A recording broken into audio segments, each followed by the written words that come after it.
Hello, আসসালামু আলাইকুম everyone. আমি বাঙালি বধূকন্যা চলে আসলাম আবার একটি ভিডিও। আজকে রান্না করব খাসির বট।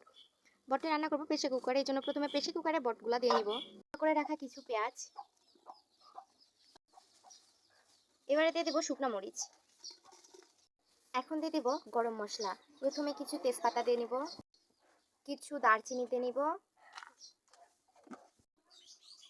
এবার দিয়ে দিব কালো ফল, এবারে দিয়ে দিব কিছু গোটা জিরা, এবার দিয়ে দিব পরিমাণ মতো লবণ, পরিমাণ মতো দিয়ে দিব হলুদ, দিয়ে দিব পরিমাণ মতো গুঁড়া ঝাল, এবারে দিয়ে দিব পরিমাণ মতো আদা বাটা, এবারে দিয়ে দিব পরিমাণ মতো তেল, এখন দিয়ে দিব পরিমাণ মতো পানি। পানি দিয়ে ভালোভাবে মেখে নেওয়া হয়ে গেলে কিছুক্ষণের জন্য ঢাকনাতে দিয়ে চুলায় ঢেকে দিব।